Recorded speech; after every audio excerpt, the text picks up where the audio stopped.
ओम शांति। ओम शांति। अभी हम सब क्या सुन रहे थे?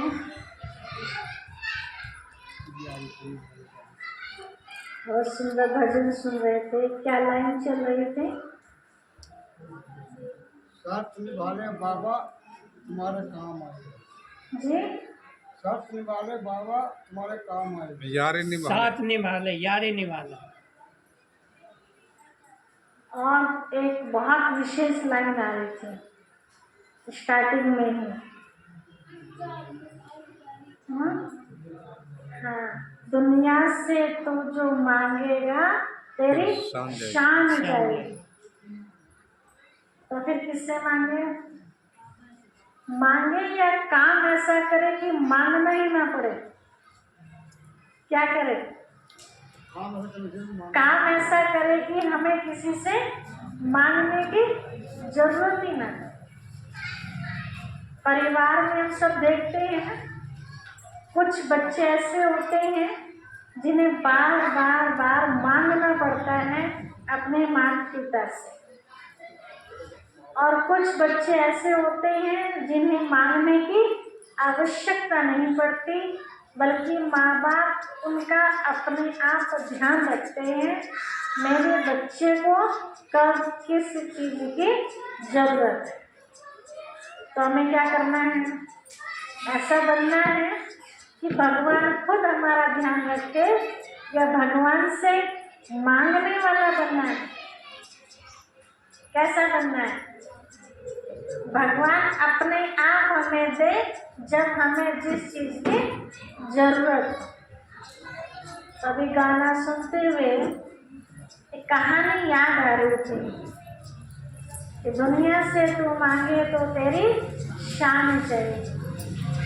देखिए, बताते हैं कि एक बार एक भिखारी रोज राजा के दरबार पहुंचता था भीख मांगने के लिए।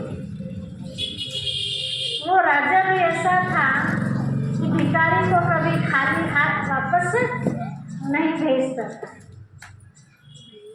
एक दिन ऐसा आया कि वो भिखारी थोड़ा टाइम से पहले आ गया। से बच्चे को एक तरह बैठाना, बिजली का कैसे पता चलेगा? बिजली का इससे बैठाओ।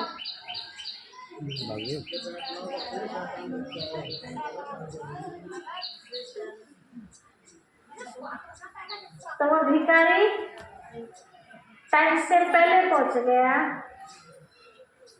तो उसने जो भिक्षा लेनी थी वो भिक्षा मिल न सकी। द्वारपालों से पूछा कि आज यहाँ महाराज नहीं है क्या? तो पता चला कि महाराज इस समय पूजा कर रहे हैं। तो भिखारी के मन में विचार उठा, इतना बड़ा राजा, सब कुछ इसके पास है, फिर इसे भगवान की पूजा करने की क्या जरूरत पड़ गई? क्योंकि लोग भगवान के पास कब जाते हैं? जब दुखी होते हैं, परेशान होते हैं, किसी चीज की कामना होती है, उसको पूरी करने के लिए भगवान की पूजा पाठ करते हैं। तो भिखारी के मन में भी ये आया। तो मन में आया कि एक बार मैं राजा को देख तो लूं, ये राजा सच में पूजा कर रहे हैं, मुझे बहकाया जा रहा है। तो द्वारपालों से छुट्टी ली और अंदर प्रवेश किया, तो सामने ही मंदिर बना हुआ था दरबार के अंदर। तो राजा भगवान से प्रार्थना कर रहा था। वो शब्द भिखारी के कानों में आवाज आ रही थी। भगवान जी प्रार्थना में क्या मांग रहे थे? हे प्रभु, मुझे अब इतना देना कि मैं तो क्या, मेरे आने वाली अनेकों पीढ़ियों तक इस दरबार में जो भी आए लेने के लिए वो खाली हाथ न जाए। ऐसी भगवान से कामना कर रहा था। अब ये बात जब भिखारी ने सुनी, ये राजा भगवान से मांग कितना रहा है और मुझे देता कितना है, तब उसके मन में ख्याल आया कि जब राजा भी भगवान से मांग करके मुझे देता है तो क्यों ना मैं भी अगर डायरेक्ट भगवान से लूं तो मुझे किसी से मांगने की जरूरत ही नहीं पड़े। ऐसे हमें किसी से मांगने की जरूरत ही ना पड़े तो अपना कनेक्शन सीधा किससे रखें हम? भगवान से, जो सारी दुनिया को दे रहा है उसको हम अपना बना ले, फिर मांगने की आवश्यकता ही नहीं। मांगते कब है हम? जब अपने लिए हम कुछ जोड़ते नहीं हैं और अचानक से ज़्यादा पैसों की जरूरत पड़ गई तो फिर क्या करना पड़ता है? मांगना पड़ता है ना। कुछ लोग ऐसे होते हैं, उतने कमाया उतने खाया और भविष्य की कोई परवाह नहीं करते, है ना। कुछ लोग भविष्य की परवाह करते हैं कि हम जीते रहे तो हमारे काम आएगा, नहीं तो किसी न किसी के तो काम आएगा ही वो, और हम रहे तो हमें हाथ फैलाना नहीं पड़ेगा। तो वो कुछ ना कुछ टिकड़ाबाजी करते रहते, मेहनत करते रहते। तो बताते हैं कि एक बार एक राजा के मन में ये ख्याल आया। कहानी आपने सुनी होगी बहुत सारी, ये कहानी भी सुनी होगी, राजा अकबर की कहानी है ये। राजा अकबर ने बीरबल से एक प्रश्न पूछा। सबने सुन रखे हैं ना बीरबल के किस्से। बीरबल बड़ा बुद्धिमान था, तो अनेक प्रकार के प्रश्न राजा उनसे करते रहते थे।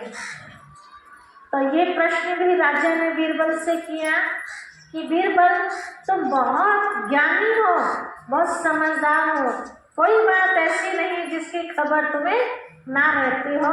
चलो एक बात का उत्तर और ढूंढ के लाओ, मुझे उसका जवाब चाहिए। क्या ढूंढ करके लाए? तो पता चला राजा ने कहा कि बीरबल मुझे 2 प्राणी चाहिए। एक प्राणी ऐसा ढूंढ करके लाओ जो 3 जन्मों से पेट भरा हुआ है, और दूसरा प्राणी ऐसा लेकर आओ जो 3 जन्मों से भिखारी भूखा है। तो बड़ी अटपटी सी बात लगी सुन के। बीरबल ने कहा ठीक है महाराज, मुझे आप थोड़ी मोहलत दीजिए। ले लिया 1 हफ्ते भर का टाइम। निकल गए बीरबल जी ढूंढने के लिए ऐसे 2 व्यक्तियों को। तो जाते जाते कहीं उन्होंने देखा कि कोई एक बुजुर्ग बाबा कड़ी धूप में घास काट रहे थे। बीरबल जी ने उनसे पूछा कि दादाजी इतनी गर्मी हो रही है, लोग बाग अपने घरों में हैं, छाँव में कोई सो रहा है, कोई कुछ कर रहा है, बैठा है, और आप यहाँ अकेले जंगल में इतनी गर्मी में इतनी परेशानी उठाते हुए आप घास काट रहे हैं, क्या करोगे इसका? क्या आपके पास खाने के लिए कुछ है नहीं जो इतनी मेहनत करनी पड़ रही है ऐसी हालत में? उसने कहा कि मैं जो घास काट रहा हूँ ना, क्या करूँगा इसका? दिन भर घास काटता हूँ मैं, शाम को इसको बेचता हूँ, और बेच करके जो पैसा मेरे हाथ में आता है उससे अपने परिवार को चलाता हूँ। सब्जी आटा वगैरह ये सब लेके जाता है, और बाकी जो पैसा बचता है उसकी मैं दारू पी जाता हूँ। फिर कल क्या करेंगे? कल भी यही करूँगा। कल क्या किया था? यही किया था। तो कल कमाया था आज के लिए नहीं बचा, और आज जो कमा रहा हूँ वो कल के लिए नहीं बचेगा। तो उसको समझ नहीं आ रही। यही है वो व्यक्ति जो 3 जन्मों का भूखा व्यक्ति है। उससे बातचीत करके तैयार किया कि महाराज ने आपको बुलाया है। तैयार हो गया, राजा ने बुलाया कि उसको वहाँ भेज दिया। आगे बढ़ा कौन सा प्राणी ढूंढने के लिए? जो 3 जन्मों का पेट भरा हुआ था। तो देखा किसी गांव में वो पहुंचे, वहां बहुत लंबी लाइन लगी हुई थी। वो लंबी लाइन किसकी थी? किसी सेठ के दरवाजे पर वो लाइन लगी हुई थी।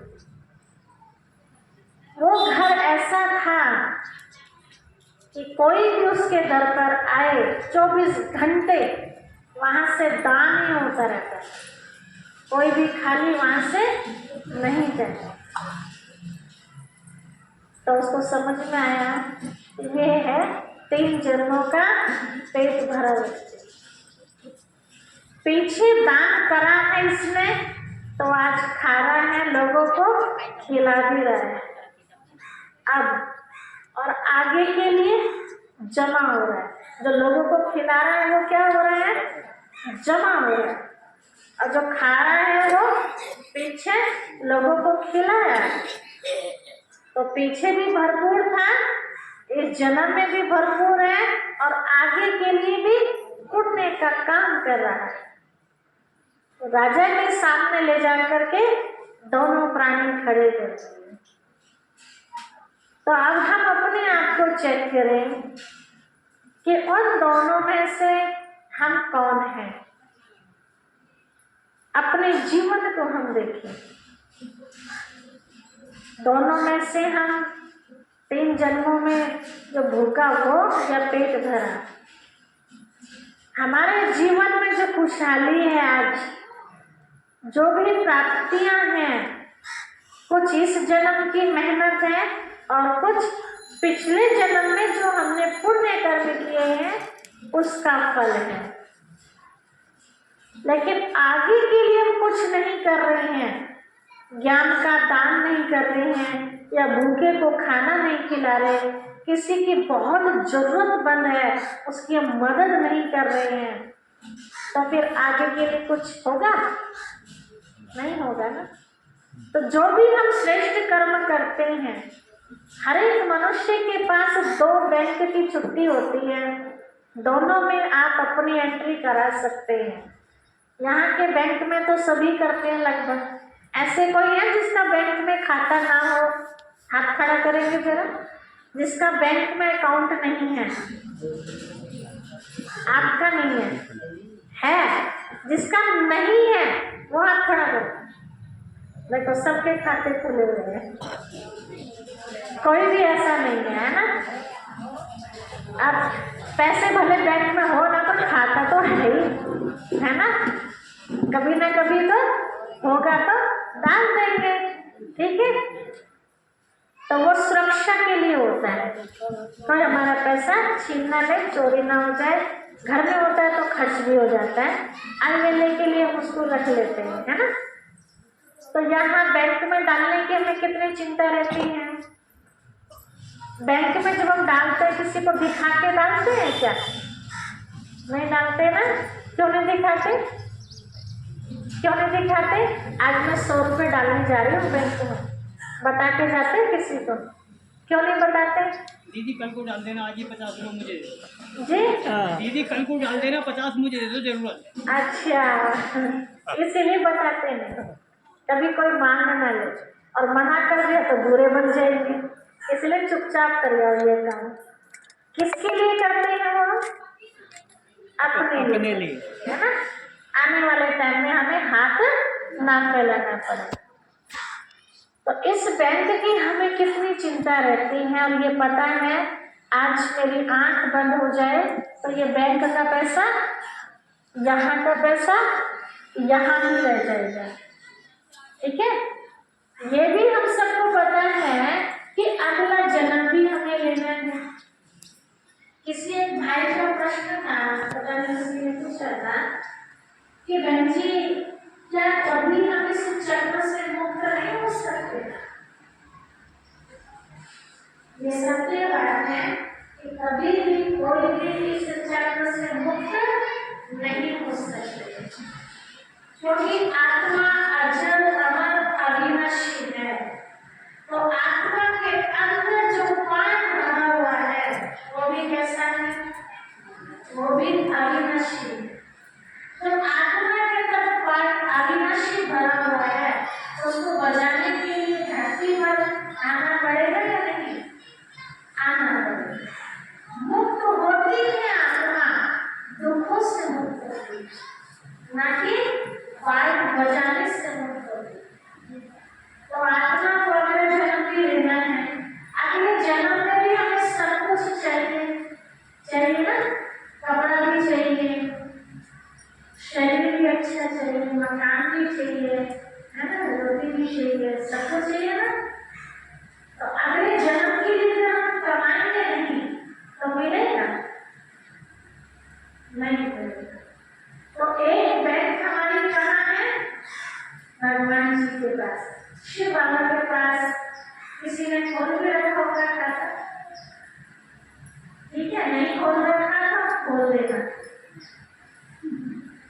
ठीक है, क्योंकि अगले जन्म में भी तो चाहिए ना। अब उस खाते में क्या जमा होता है? हमारे पास जो इंद्रियां है ये अच्छे कर्म करने के लिए मिली है ना, इसे अच्छे काम में हम लगाए। आंखों से अच्छा देखिए, कानों से अच्छा सुने, मुख से अच्छा बोले, हाथों से अच्छा करें, ठीक है, दिमाग को अच्छी बातों में लगाए। तो ये जो भी हम अच्छा अच्छा कर रहे हैं ना, ये सब हमारा उस बैंक में जमा हुआ है। अगले जन्म में फिर कैसा मिलेगा? अच्छा अच्छा ही मिलेगा, ठीक है। अब शरीर को हमने अच्छा बना लिया, अब शरीर को अगर कपड़ा ना लेना कैसा लगेगा? तो कपड़ा भी चाहिए ना, तो हमें कपड़ा भी दान करना चाहिए। अब कपड़ा कहाँ दान करना चाहिए? कहाँ दान करना चाहिए? जैसे आपका मंदिर है ना, अगर एक पर्दे की आवश्यकता है, आपको लगे कि यहाँ पर्दा लगाने से बहुत अच्छा लगेगा मंदिर, मन को सुकून मिलेगा, तो क्या करना चाहिए? मंदिर को हमें सजाना चाहिए ना। तो मंदिर में जो आपने कपड़ा लगाया है, पर्दे के रूप में या चादर बिछाने के रूप में, है ना, जो भी कपड़ा काम खर्च कर रही है, वो कपड़ा आपका कहाँ के लिए जमा हो गया? उस बैंक में जमा हो गया। अगले जन्म में आपको उसके बदले कितना गुना